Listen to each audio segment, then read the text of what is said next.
Fala pessoal, tudo bem? Meu nome é Rangel Miranda, eu sou analista técnico do Sebrae Rondônia e sejam todos bem-vindos à sexta edição do Startup Day e dessa vez totalmente online. Nossa próxima palestra terá o tema Lead Indicator e os sinais do futuro.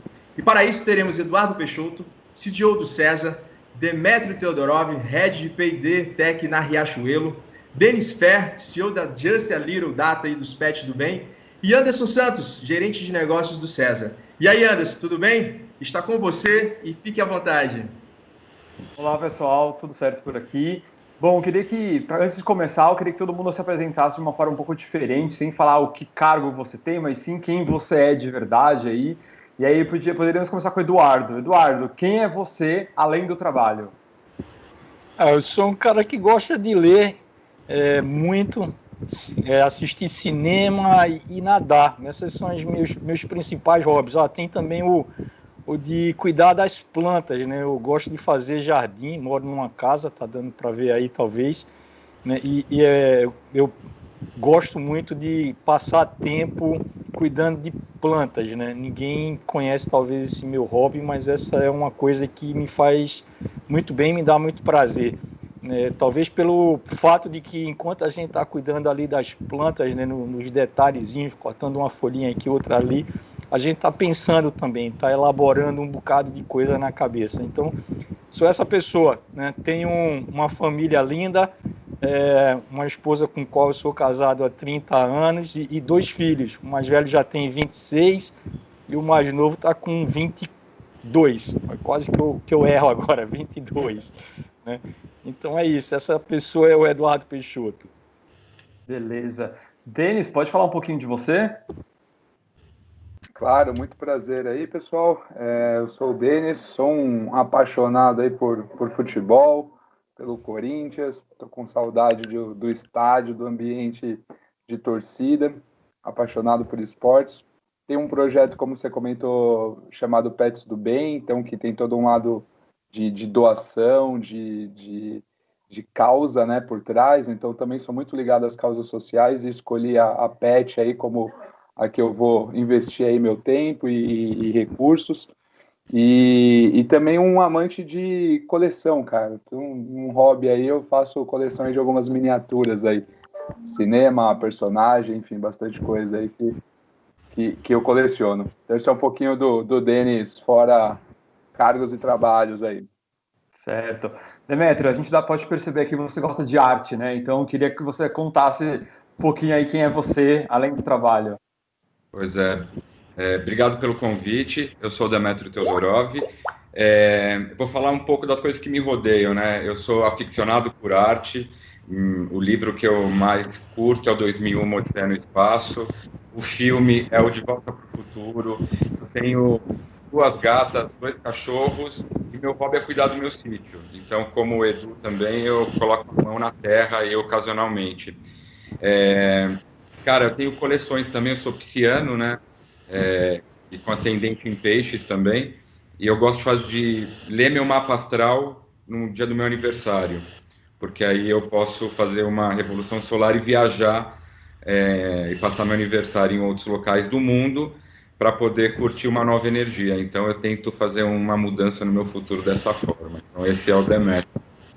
Muito massa, muito massa. Bom, gente, eu vou falar um pouquinho de mim, né? Eu sou um filho único, não mimado, e eu falo sempre isso porque a vida aqui dos pais foi um pouco difícil, eu sou apaixonado por eles, e acho que eu descobri um novo hobby, que é ter plantas em casa, né? Então eu moro num apartamento, então eu tô começando a cultivar as plantas dentro de casa, então eu tô aprendendo um pouquinho como elas se comportam nesse ambiente, que não é um ambiente natural delas, né? Mas que traz uma paz aí pro dia a dia e que dá aquele frescor do dia pra gente, né? Então, que era um pouquinho quem sou eu além do trabalho.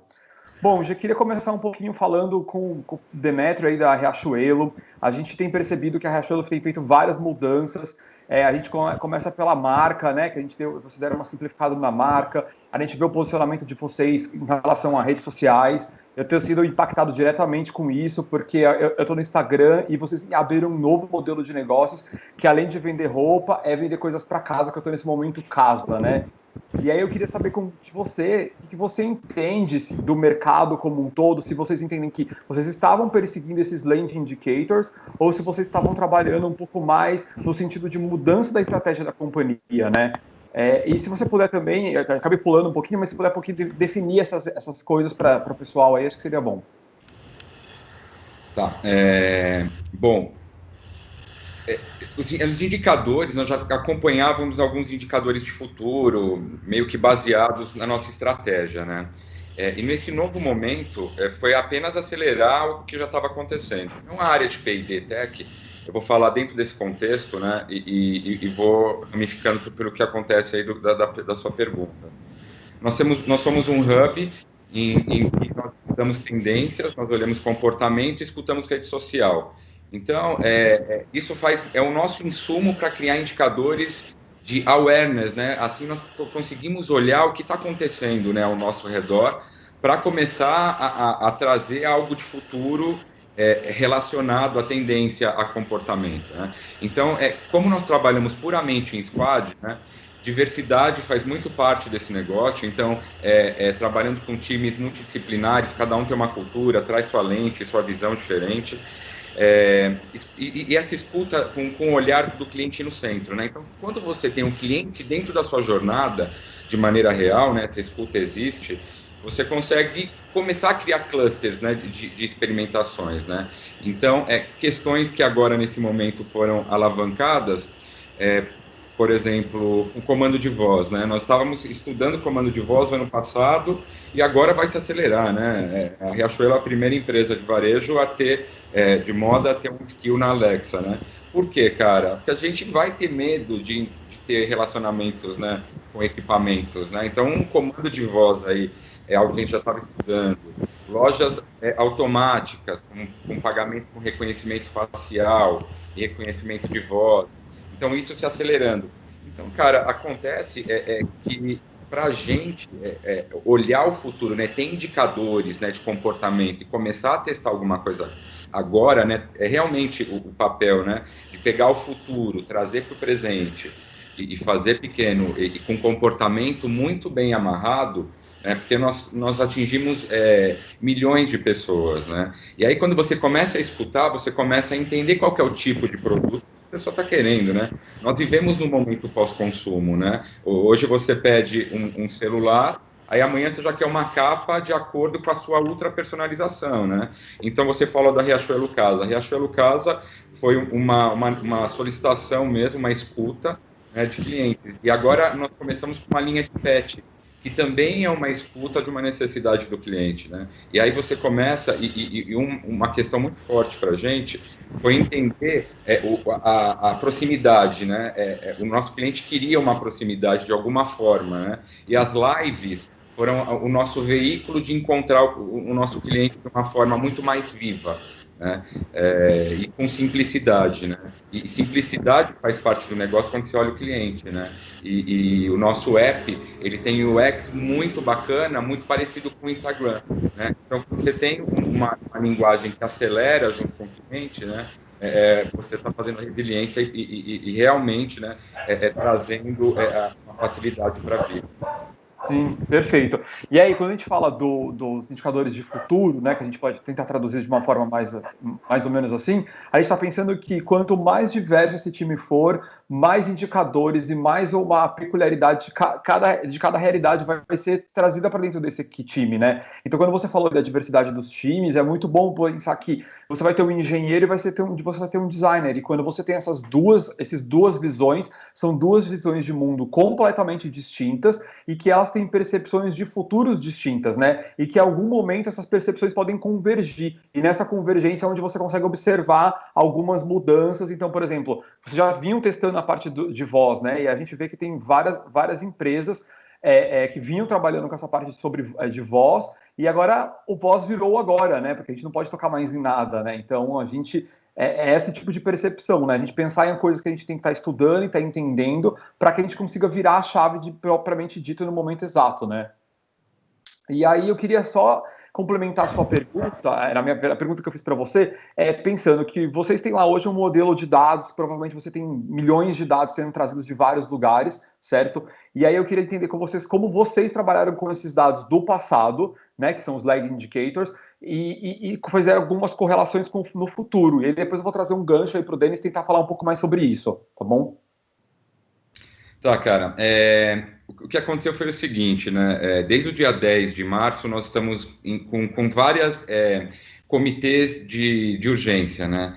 Com vários war rooms, né? E cada war room começou a minerar no nosso data lake, fazer designs de relatório com base, né, no que estava acontecendo há 2, 3 meses antes, né, de março, para começar a dar uma tracionada dentro dos nossos canais digitais.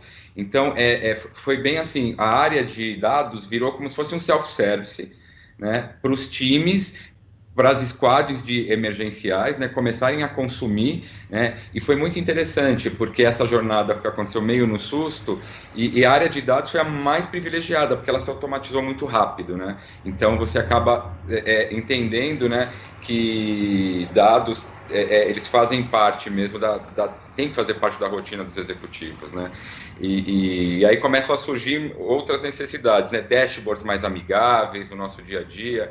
Então, assim, foi muito importante, primeiro, criar essa cultura de emergenciar e ter uma equipe que tenha essas informações, né? E é muito interessante, né? Inteligência artificial e dados cada vez mais na nossa vida, né? Aqui em São Paulo é muito interessante. Todo dia, ao 12h30, o Dória mostra na televisão uma combinação de algoritmos com geolocalização, né? Então, assim, no meu papel como futurista, estrategista e head de pesquisa e desenvolvimento, eu noto que a velocidade de algoritmos na nossa vida, a partir de agora, vai ser determinante, tá? Então, para tudo, né? E acho que eu vou fazer até um gancho dessa parte da velocidade, né? Porque o Denis tem um case muito interessante sobre essa ótica da velocidade dos dados, né? Que Denis, você pode contar um pouquinho mais do case, que é você trazer os dados em tempo real para poder conseguir fazer alterações. Então, eu queria que você contasse um pouco desse case que você tem aí e como vocês conseguem identificar algumas coisas de futuro para correlacionar com o que você tem no atual, real e no passado, sabe? Claro. É muito interessante isso tudo que foi comentado e como a Covid acelerou uma série de coisas que já estavam ali para acontecer, né? E a área de dados, como foi falado, é uma delas, né?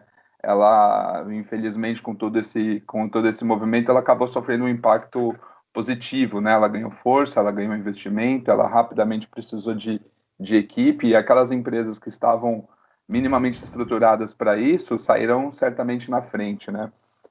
Você deixar uma área self-service ali de dados é extremamente importante hoje para que os diversos times organizados aí em squads ou numa estrutura mais tradicional, tanto faz o jeito que a empresa se organiza, mas para que ela possa consumir de uma maneira rápida a informação que a empresa tem.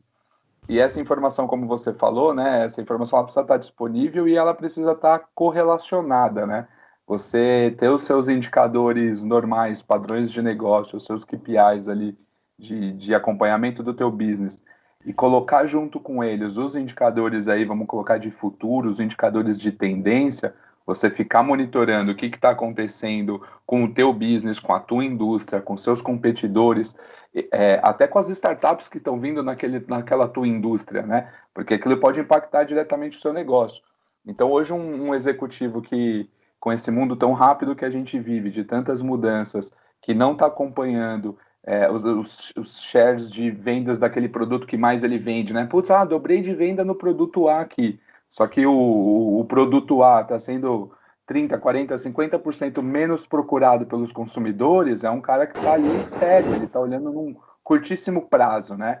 Então, ouvir os consumidores usando as redes sociais, usando pesquisas, mapear os indicadores da tua indústria, trazer isso para o teu banco de dados. Quando a gente fala aí, tentando não ser técnico, mas entrando aí, você tem os dados lá estruturados, os dados que você tem acesso, os dados que você consegue colocar ali no teu banco de dados, porque você tem uma gestão sobre eles, como é que você junta esses dados, os dados do teu ambiente, né?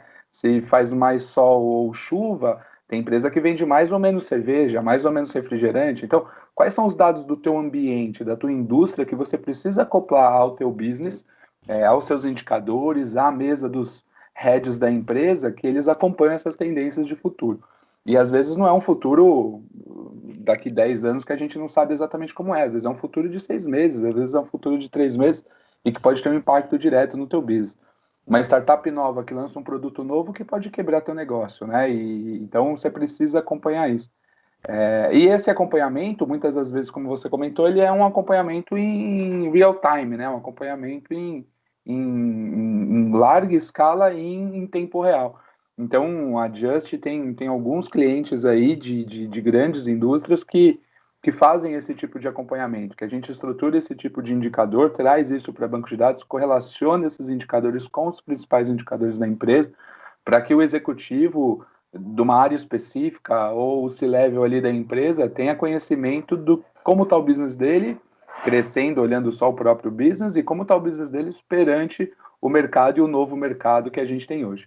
E essa demanda toda aumentou muito aí na questão do Covid, né? Porque todo mundo certamente puxou o freio de mão no primeiro momento e agora a vida precisa andar, então precisa acelerar de novo. E a gente quando fala de dados, você falou assim uma visão aí dos novos entrantes, né? Você falou de repente uma startup que acho que ela tem a velocidade que talvez a grande não tenha, ou que a grande está aprendendo a ter, ela pode mudar literalmente como o seu business hoje funciona, né?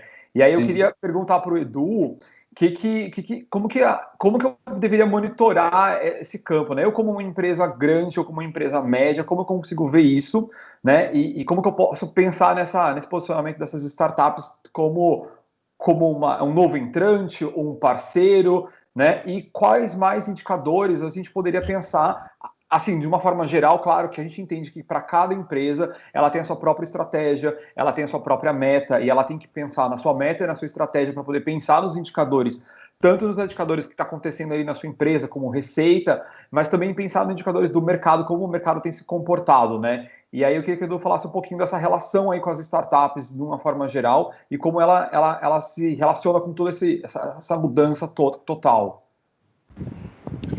Gente, importante a gente lembrar a diferença entre leading e lagging indicator, né? Eu acho que a maioria das organizações elas trabalham em cima de lagging indicators, né? São os números que vão dizer como é que o negócio está, né? Como é que ele está hoje. E esses números normalmente eles representam uma situação que ocorreu há pelo menos 2 ou 3 meses atrás. Então é uma demonstração de status, né? Mas ela não tem nenhuma indicação sobre o que está vindo no futuro, que seriam exatamente esses leading indicators.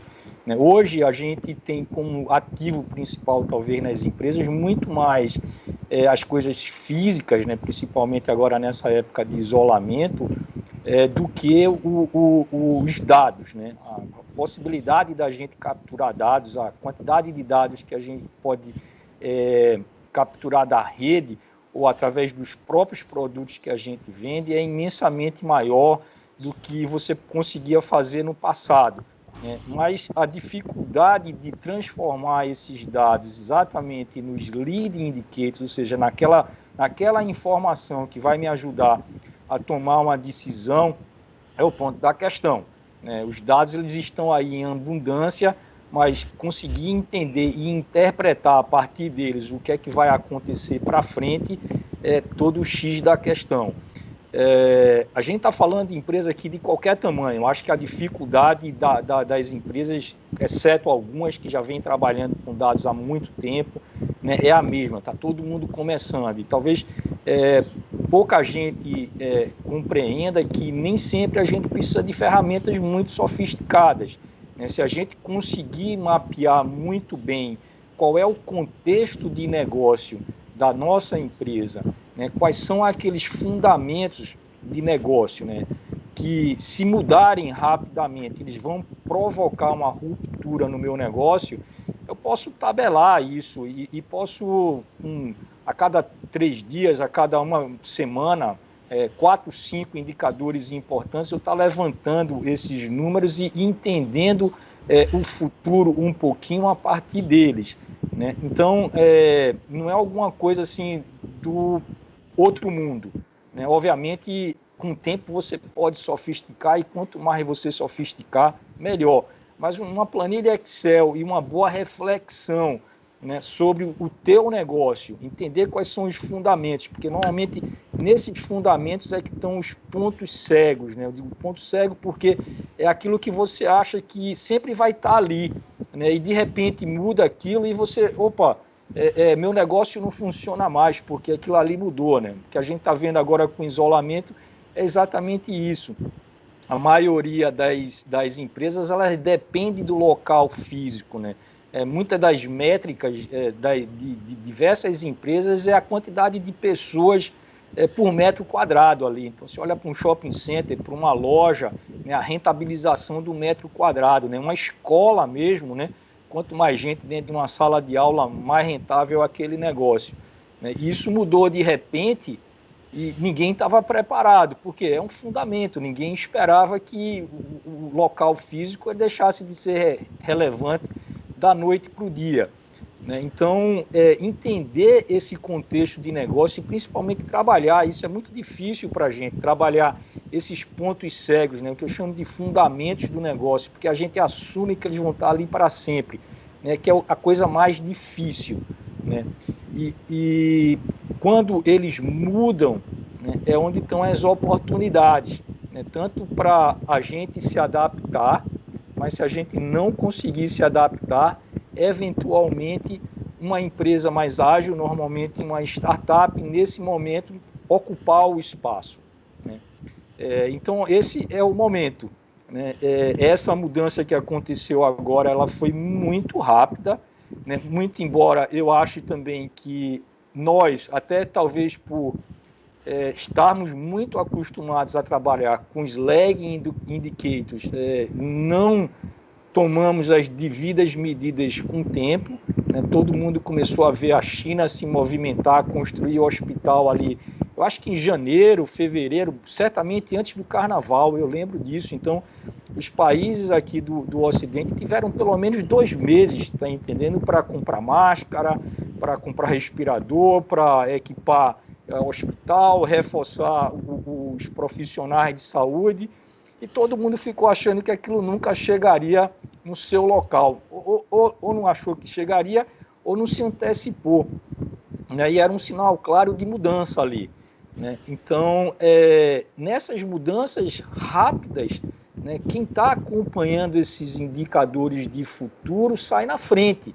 né? Ou não, mas pelo menos sabe o que vai acontecer, né? E as startups, elas são muito ágeis nisso, em pivotar o que a gente chama, pivotar o modelo de negócio, né? Em agir em função de contexto, né? E as empresas maiores já normalmente são mais lentas, né? Então, o que eu acho que as empresas maiores têm que pensar nesse momento é entender, ok, o meu fundamento, ou alguns fundamentos do meu negócio mudou. Será que tem alguma empresa, alguma startup aí que está complementando esse modelo de negócio meu? Tá? Então vamos lá, faz uma parceria com essa empresa, tá entendendo? Compõe um negócio, porque muitas vezes a composição do negócio é benéfica para os dois, né? Sem a composição os dois perdem. Eu vou colocar só um exemplo aqui, eu acho que supermercado e farmácia, né? Ninguém vai a supermercado e farmácia agora, ou muito menos gente vai, né? Então as empresas de entrega, né, estão complementando essa perna, eu diria, essa parte que substitui o que não é possível mais de você se deslocar até aquele local, né? Então tem uma complementariedade, uma parceria declarada ou não, né, que é exatamente as empresas de entrega fazendo o que eu chamo da capa digital, conectando, reconectando o lugar físico ao consumidor, que não pode mais ir num lugar físico. Então a conversa aqui é exatamente essa, olhar para o futuro, procura entender quais são os fundamentos do teu negócio, aquilo que você acha que nunca vai mudar, né? Ali é onde está o risco, né? Tem alguns indicadores de futuro que todo mundo usa, como demografia, tal, esses mudam lentamente, eu chamo que estão no conjunto, no subconjunto aí de tendências, que são indicadores de futuro também. Mas pensa naqueles que são mais intrínsecos ao teu negócio, aqueles que você acha que nunca vai mudar, né? Pode ser uma questão de tecnologia, que é muito importante para o teu negócio, pode ser uma questão de legislação, né, que é muito importante para o teu negócio, pode ser um formato de entrega do produto, o canal que pode estar mudando, a forma como você desenvolve os teus indicadores, né, e não se preocupa muito com inteligência artificial, Big Data. Usa uma planilha Excel para começar. Coloca esse negócio lá e sistematicamente vai analisando mês a mês, ou a cada 15 dias, e ver como é que eles estão progredindo. E daí começa a tomar ação, se complementa, se parceriza, porque o momento não é mais de competir sozinho, né? Quem soubesse articular, principalmente no meio e no mundo ou na era digital agora, sai na frente. E acho que complementando isso, é a gente tentar pensar um pouco no seu hobby, né? Que você fala que gosta muito de ler. Então a gente fala que acho que a leitura nesse momento e acompanhar as notícias, e aí eu não estou falando só as notícias especificamente só do seu segmento, ou só, por exemplo, no caso da pandemia, mas acompanhar as notícias, porque elas vão te dando algumas nuances sobre isso, né? Então quando a gente pensa aí, vamos pensar num caso pandemia álcool gel, né? A gente teve alguma estratégia em determinado momento, a gente não está fazendo um juízo de valor se ela está certa ou não, mas era a priorização da produção do álcool em gel. A gente sabe que várias dessas indústrias grandes, elas mudaram seus formatos de produção para poder fazer álcool em gel. E aí, ontem mesmo saiu uma matéria de que alguns pesquisadores estavam fazendo uma nova substância para conseguir trazer uma forma mais rápida para o álcool. E aí ontem mesmo saiu uma notícia do metrô de Nova York que eles estão usando algo parecido com flash para conseguir matar o coronavírus dentro do metrô. Então aqui, vamos lá, a indústria do álcool em gel, realmente, será que a gente está pensando que eu vou ter um momento que lá para frente eu vou continuar vendendo muito álcool em gel, mas será que eu vou vender tanto quanto eu estou imaginando, ou eu vou ter alguns outros substitutos que vão acabar diminuindo minha parcela de vendas aí nesse mercado, porque agora vai ter um produto, uma máquina que vai conseguir desinfectar o metrô de uma outra forma, né? Então, talvez o álcool não seja mais importante. Eu acho que as notícias, esse seu hobby da leitura faz com que você consiga entender melhor esse mercado, né? E aí, Demetrio, eu queria... Anderson, desculpa, só para complementar esse exemplo que você está dando aí, que eu achei bem legal, né? É exatamente na linha do que a gente está falando. Se tua indústria agora está vivendo de produção de álcool em gel e está surgindo uma nova tecnologia que substitui o álcool em gel, isso aí é um lead indicator para você. Você tem que acompanhar, né? Quanto mais cedo você toma uma ação com relação àquela mudança que está acontecendo, maior o seu grau de flexibilidade. Se você deixa para agir somente quando a coisa já se concretizou, quando todo mundo está usando, não tem mais o que fazer. Como a gente fala aqui no Nordeste, eu não sei se nos outros lugares também, Inês é morta, né? Acabou sua chance. Então, o lead indicator é exatamente para isso. Você está olhando para o teu contexto e identificando alguma coisa que pode vir a mudar o teu negócio, e normalmente está nesses campos aí, legislação, tecnologia, canal, hábito de consumo, tá? E quando ele começar a mudar, você vai monitorando, até chegar num ponto onde você acha que, agora eu tenho que tomar uma ação, porque isso vai realmente acontecer no próximo mês, daqui a 2 meses, e eu tenho que estar preparado para esse novo contexto. E é importante é bem interessante trabalhar com isso. E é importante que com essa mensuração você consegue também prever o que essa onda, né, do álcool em gel, usando aí o mesmo exemplo, ela é uma onda que vem para ficar, ela é uma onda mais temporária, você tem um pico de crescimento muito grande, mas será que ele tem, né, essa cauda ela é mais longa, ela é mais curta, então você pode adaptar o teu negócio, a tua indústria, assim se beneficiar de repente por uma onda ali que pode te gerar bons resultados, mas já está preparando que isso não é, às vezes, tão duradouro, né? Então, tá aí o álcool em gel um bom exemplo de mensuração. Quando você traz isso para o seu dia a dia, quando você traz isso para o teu negócio de uma maneira estruturada e correlacionada, eu insisto um pouquinho nisso porque é super importante. Com o teu business, você consegue se estruturar, você consegue tomar melhores decisões, você consegue direcionar teu time de uma maneira um pouco mais eficiente, né? Sim.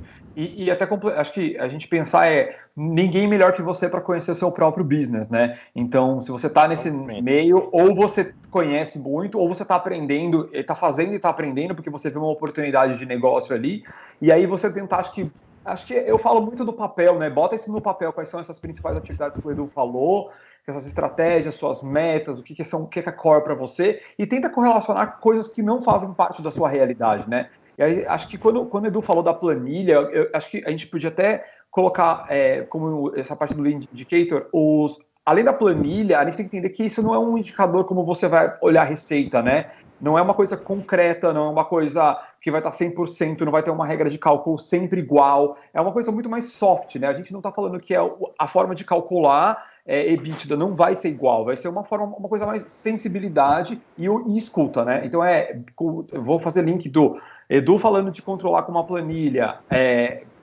você voltou a falar de colocar seus pontos principais como estratégia, como pontos de acompanhamento, trazer isso de fora. Eu acho que essa junção de coisas vai te trazer esse panorama de o que está acontecendo, né? E aí eu queria tentar caminhar para a gente poder conseguir fechar. Eu queria saber o que vocês têm feito nas empresas de vocês para fazer com acompanhamento. Assim, é claro que vocês vão poder abrir todos os indicadores, os lag indicators das empresas de vocês, mas que vocês pelo menos falem um que vocês têm feito, que está acompanhando, que faz sentido, ou que você já tenha feito no passado em alguma outra empresa e que surtiu algum resultado. Acho que seria interessante para as pessoas conseguirem tangibilizar o que a gente está falando aqui. Demetrio, pode começar com você? Bom, eu posso falar, a minha vida, assim, como eu vivo no varejo hoje, né, há quase um ano, toda a minha estratégia eu refaço de um dia para o outro, né, porque tem movimentos, né, do Brasil gigante, né. Então, assim, cara, o acompanhamento, assim, a gente está vivendo o momento em que é tudo online, né, tudo, abre loja, fecha loja, tem o live, então o meu mundo, ele está muito aquecido, movimentado, né.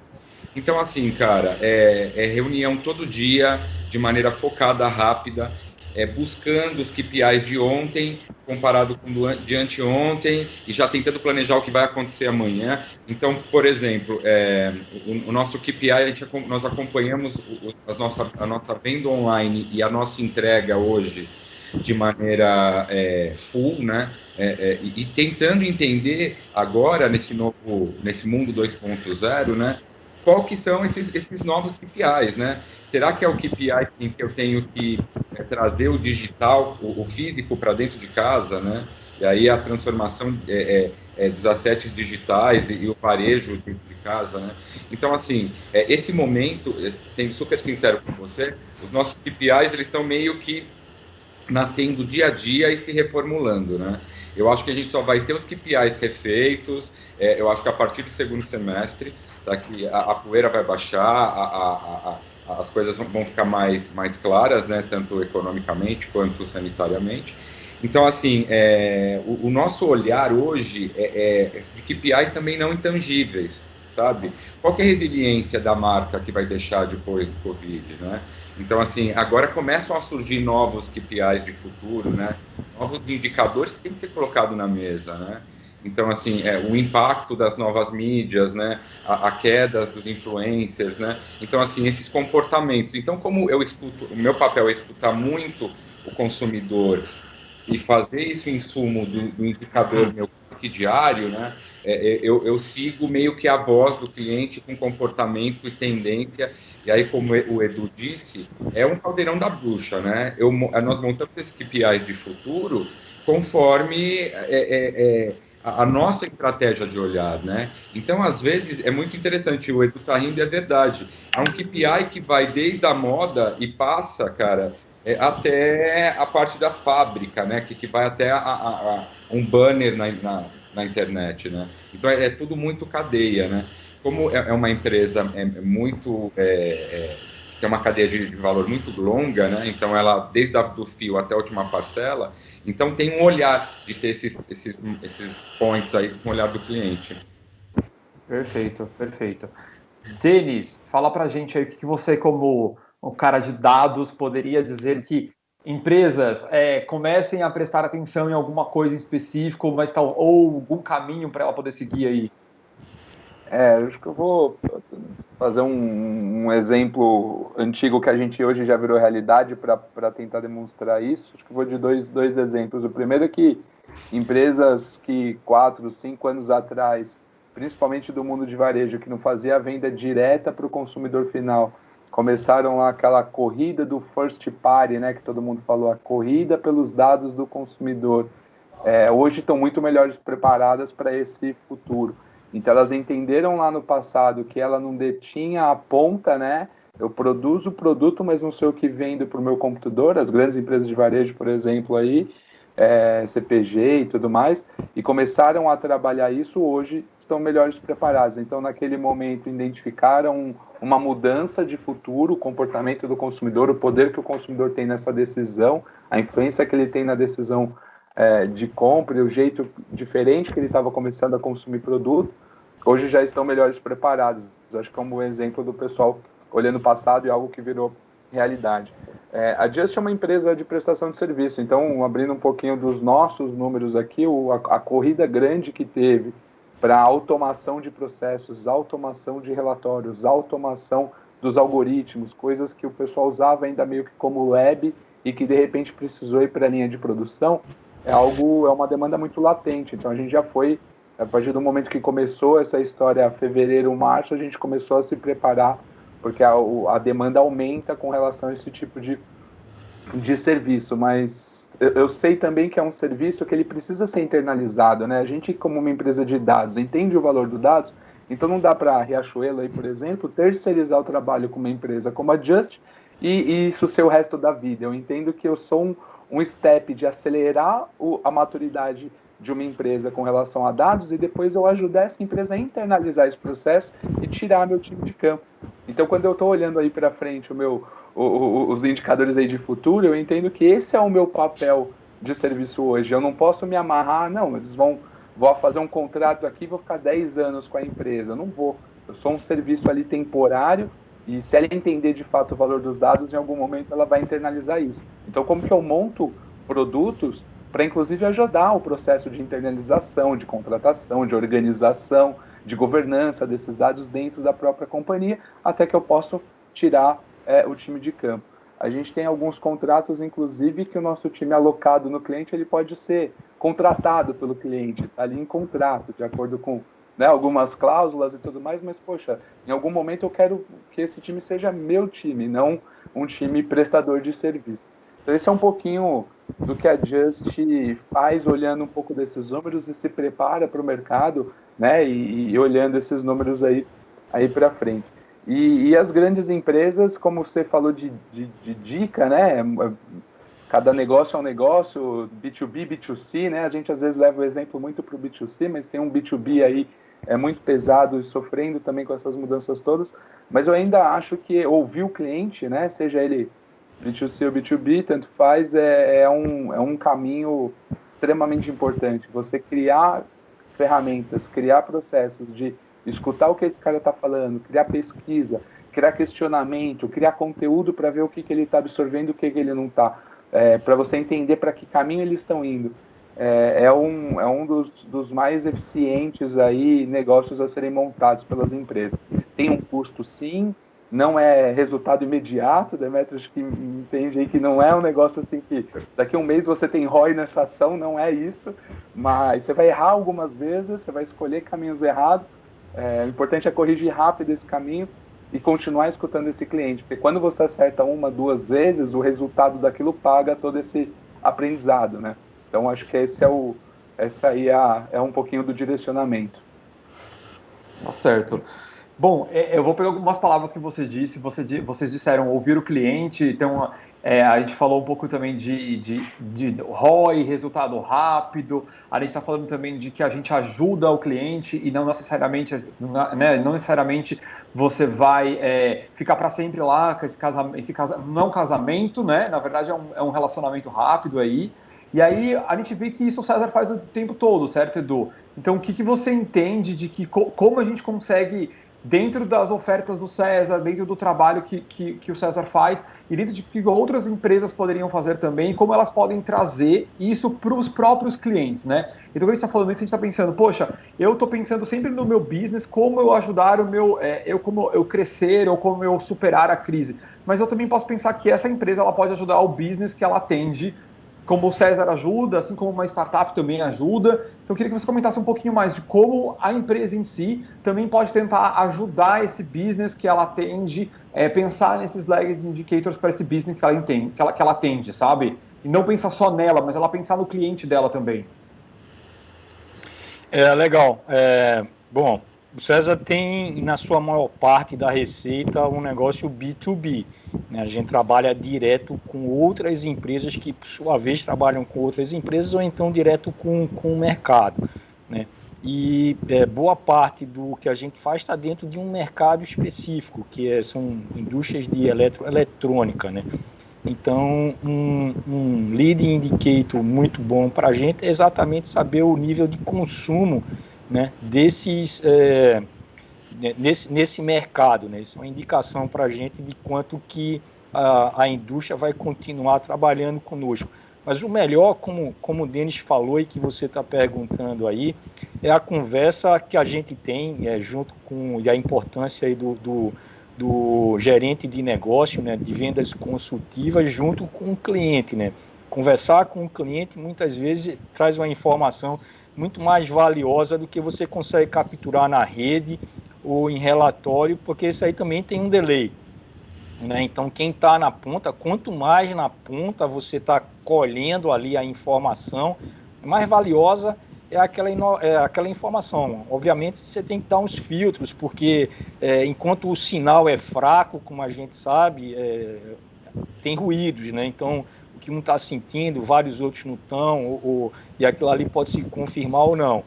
Né? Então, coletar essa informação na ponta é fundamental, né, para até sintonizar, digamos assim, ou balizar, né, o que você está colhendo de relatório, do que você está colhendo dos dados que você está pegando de uma forma mais sistemática.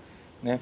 Qualquer pesquisa, a gente sabe, boa parte, quando a gente consegue automatizar, né, e colhe os dados daquela pesquisa, depois você faz aquela amostragem e vai lá e pergunta para um, pergunta para outro, para entender se você está interpretando aqueles dados corretamente. Então, é exatamente isso, né? Contar com esse time que está em campo, né? Não está em campo agora, talvez presencialmente, mas via chat ou via outras ferramentas de videoconf, né? Para conversar com o cliente e sentir dele como é que a coisa está andando, é fundamental. Obviamente que essa informação ela só rola quando o nível de confiança é muito grande, né? E, de novo, o presencial, o humano, tendo importância e muita relevância na história dos negócios, né? Mesmo uma empresa que você trabalha há muito tempo, se você não tem um determinado nível de confiança na relação, dificilmente o teu cliente ali na ponta ele vai passar que está tendo alguma dificuldade. Jamais ele vai falar isso, não pode assumir, né? Mas aí, de novo, a importância da construção de confiança. Eu digo que negócios, o principal alicerce de qualquer negócio é confiança, né? Agora é confiança e dados, né? A gente recebe os dados e, através da confiança, a gente valida os dados. Então, eu acho que é isso que as empresas precisam fazer nesse momento. Tá certo. Bom, só um paralelo rapidinho, claro. É importante um gancho aí que foi falado, que a gente falou muito de escutar o cliente, e aí já vi várias empresas, e principalmente B2C, não, eu escutei o cliente, eu estou monitorando as redes sociais, eles querem o produto A, e quando você vai olhar no banco de dados, é um produto ruim de vender, de baixa margem e tal. Então, traduzindo aí para quem está nos ouvindo, escutar o cliente é o escutar o que ele fala, é o que escutar o que ele posta, é o escutar o que ele põe na pesquisa, e o escutar o que ele compra, o que ele interage, o que ele paga ali, né? Pensando em B2B, também em B2C. O escutar o cliente é de uma maneira ampla ali, que senão, às vezes, né, eu tenho vontade de ter um carro de 300 mil, mas eu só tenho dinheiro para um carro de 100. Então, se escutar só o que eu falo, vão me oferecer o produto errado. escutar e olhar o comportamento junto, só para pontuar que é uma maneira criativa, né? Você tem que usar toda a sua criatividade, eu acho, na composição, né, desses algoritmos, né? Não dá para ser muito, você tem que compor, né? É uma composição. Não tem como ser preciso, né? Não é uma matemática precisa. Você tem um bocado de feeling naquele negócio e você tem que ir ajustando em função das premissas, digamos assim, das hipóteses que você construiu, né? Será que é isso mesmo? Observa e vê o que é que acontece, ajusta o teu modelo, né? É uma interação constante.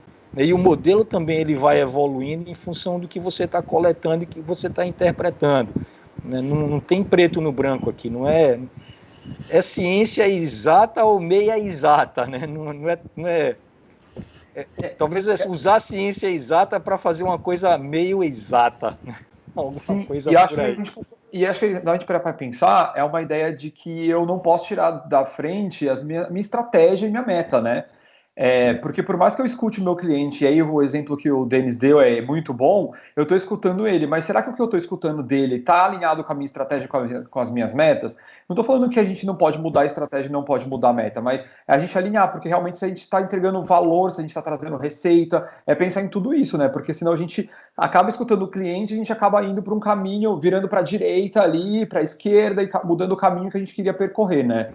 Então acho que pensar um pouco nisso, né? Tipo, eu escutei, mas e minha realidade, né? Para onde eu quero chegar? Qual que é o valor que eu estou entregando, né?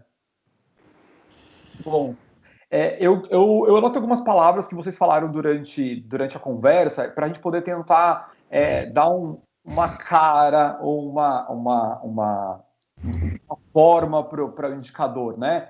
Esse indicador de futuro, né? Então, assim, acho que algumas coisas que a gente falou aqui, que acho que a principal coisa que a gente falou foi escutar o cliente. Depois a gente falou um pouco de correlacionar. Então, assim, escutar o cliente, correlacionar.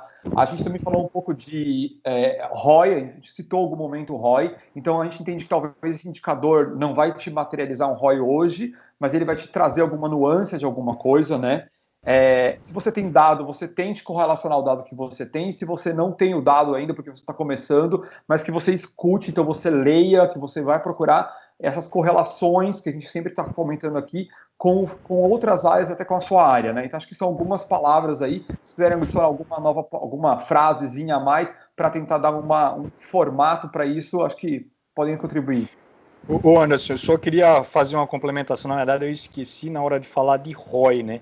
É claro que olhar para a Lead Indicators é importante para a gente poder fazer até um planejamento mais assertivo, né? Do que olhar para Lag Indicators e achar que tudo vai continuar como era antes. Mas talvez mais importante do que pensar em ROI, quando a gente olha de novo para aqueles fundamentos de negócio, né? É pensar na parada repentina do teu negócio, que pode acontecer, tá entendendo? Então, muito no sentido de estar se preparando, se antecipando a uma coisa muito pior do que somente uma redução gradual de receita, né? A redução gradual de receita você vai sentir. Agora, se você tiver bem conectado com teus fundamentos, você pode antecipar coisas que realmente podem ser muito prejudiciais para o teu negócio, né? Então, o investimento vale a pena, né? E normalmente esse investimento ele não é alto, né? E como eu falei, você pode começar com uma planilha Excel, né? E talvez cuidando de plantinhas, né? Cortando grama, ali ficar pensando no que é importante para o teu negócio e o que é que você deve monitorar, correlacionando com as outras coisas que estão acontecendo e começar a monitorar elas sistematicamente. Perfeito. Bom, queria agradecer a todos vocês aí que participaram, que contribuíram, trouxeram um pouco da história, de percepções de vocês. Queria agradecer a Fernanda do Sebrae Nacional pela oportunidade de nos trazer aqui, para nos reunirmos para falar um pouquinho mais sobre isso. E acho que eu agradecer e esperar que tudo isso passe, que melhore e que a gente, de certa forma, consiga ajudar a todas as empresas aí a deslumbrar alguma coisa diferente para poder conseguir enxergar e trazer para o seu dia a dia de acompanhamento, tá? Não sei se alguém quer falar mais alguma coisa. Queria agradecer a participação. Foco, né? bastante disciplina e foco das pessoas nesse trabalho. É isso, disciplina é importante, que às vezes o pessoal começa na onda e abandona isso. Então, é importante a disciplina nesse negócio. Passou a rua e se esquece, né, Denis? É isso, aí já vendeu um monte de álcool em gel, agora não precisa se preocupar mais e pronto, dali 3 meses afunda de novo. Eu queria agradecer a participação e o convite do Sebrae e do César e deixar uma frase que, como nós estamos vivendo um momento de lutos, né, lutos de ir no restaurante, lutos de cinema, né, de teatro e tudo mais, eu acho que a gente tem que ter uma coragem, uma mente corporativa de ressignificar futuro no presente de maneira rápida, né? Que é questão de sobrevivência, né? Então é o update or die na veia, assim, explícito, né? Mais uma vez, super obrigado pelo convite. Opa! Tá chegando aí, meio-dia, a fome começa a bater, mas vocês sabem, né? Em época de quarentena a gente come na frente do computador, então não tem desculpa não. A gente tem 2 programações para você que quer continuar acompanhando o dia com a gente.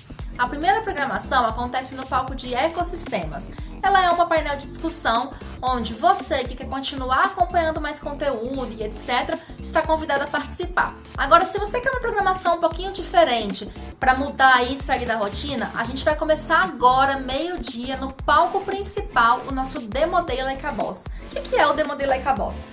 O desafio Like a Boss, ele já acontece há 4 anos. Ele é uma das maiores competições de pitch do Brasil, organizado pelo Sebrae. A gente faz diversas seletivas que ocorrem em todo o Brasil e a gente chegou agora nas 10 melhores startups do país. Essas 10 startups de várias regiões brasileiras, de todas as regiões brasileiras, na verdade. A gente tem representantes das 5 regiões. Então a gente tem 10 startups que vão apresentar os seus pitches para investidores e esses investidores vão avaliar e nos dizer qual é a melhor startup do ano. Essa startup, no finalzinho do dia, a gente vai anunciar quem é a vencedora. Então fica o convite para acompanhar agora ou o palco de ecossistemas ou o palco principal. E depois, por volta das 16h45, mais ou menos, volta comigo no palco principal para a gente acompanhar e saber quem é a grande vencedora do Demo Day Like a Boss. Vem com a gente, vamos lá, não pode parar no almoço não.